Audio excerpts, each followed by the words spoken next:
Hello, I'm Allison, and welcome to my weekly meltdowns coverage of Big Brother Over the Top. Do you know it's over the top? Me trying to keep up with the live feeds and understand what the holy hell is going on half the time. These are my notes. Do you see them? They're everywhere. Like shit. I just mixed them up.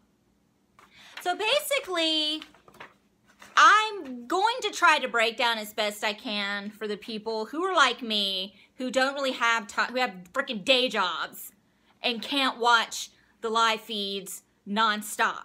So, and there's nothing wrong with being able to do so before you even start. First of all, Tag Your It HOH game ended with Monty becoming the first HOH. And trust me, he is letting everyone know that he took one for the team and he's willing to get blood on his hands and he's willing to do all the dirty work first. Like literally, we know. So there is no nomination ceremony. There is safety ceremony.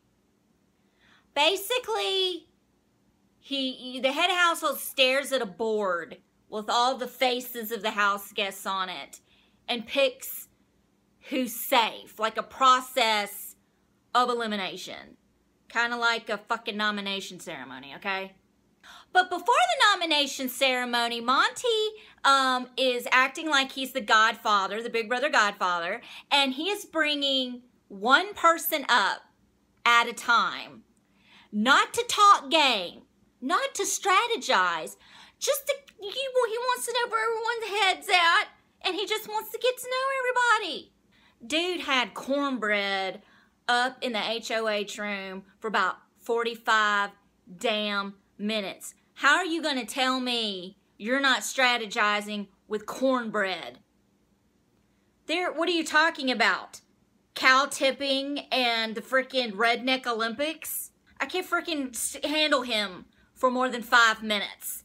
So you can't bring people up there for lengthy amounts of time and expect everyone else in the Big Brother house to believe that you're not strategizing.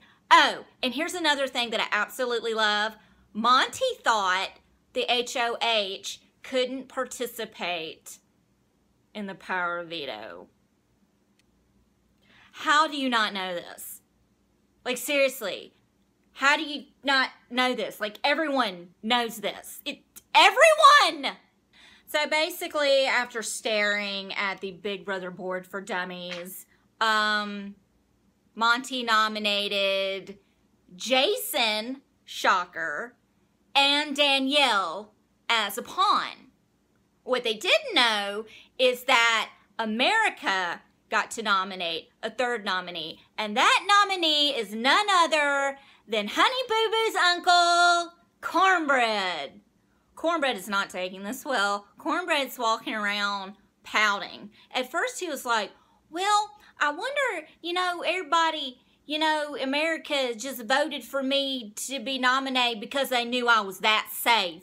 And they knew it would be a safe bet to send Jason or Danielle home, that they knew I'd be safe. What the fuck? No. No. That's not why we nominated you, Cornbread. That's not. It's not. Look, I know cornbread is Southern, and some people think that Southern people are slow. We ain't that slow. Come on, cornbread, help a sister out. You're making us look really stupid. So they had the veto competition, and Jason won. And during the veto ceremony, Jason took himself off. But before doing so, the two other nominated house guests had to give, a reason why he should use the veto on him. Okay, Danielle stands up in her itty-bitty tiny red bikini and says, basically, I know you're not going to use it on me, but if you do, I love you, whatever. Cornbread gets up, stands there like it's freaking eviction night, and talks about how transparent he is, and you can see his game, and there's nothing, he's just a tugboat, whatever, and he loves y'all, and he wants to stay, and blah blah blah. You're supposed to look at Jason and give him reasons, not the rest of the house. Wow. And now Cornbread's just walking around. Now Chrissy's the replacement nominee. And when Monty nominated her, he said, I've done everything to save you. I hope, you know, I don't want you to go home. Dude, it's the veto ceremony. When did this turn into the eviction ceremony? I'm about to have an aneurysm, y'all. This is getting deep. So just a couple tidbits before I wrap this up. Monty, he says the same thing over and over again to everyone about how it's not personal, it's just a game, and that he's getting blood on his hands, and it's just over and over and over again, non-stop. It seriously is like, if I were in that house, I'd freaking choke him with the tail on the end of that Davy Crockett hat. Do you hear me? Scott let the girls give him a makeover. I mean, really, this guy really has zero interest in losing his virginity. Like, zero. And Scott smokes super creepy. Like, he just sits there. I mean, the creepiest is when he was smoking, wearing his damn makeup. If you don't know what I'm talking about, Google that shit. There are like 1, 2, 3, 4, 5 alliances that were born this week. And, you know, it's always funny because, you know what, next week, these alliances will not exist. Like, you have the 4 girls, the Plastics, Shelby, Alex, Morgan, and Whitney. The 4 horsemen, Cornbread, Monty, Shane, and Scott. The OTT Jamboree, which is Shelby, Jason, Christy, and Justin. The Southerners, Whitney, Monty, Shane. Is Shane Southern? Alex, Danielle, Morgan. Then you have the Jack-o'-lanterns, which is Neely, Chrissy, and Jason. Well, shit, I'm glad Neely got in there somewhere. About freaking forgot she was on the damn show.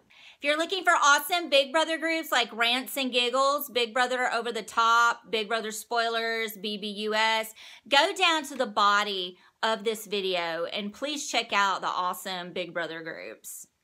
You can also like and share my weekly meltdown on Facebook and YouTube. I'm also on Instagram at the.memphis.darling, and I'm on Twitter at Summers, SOMMERS 1977.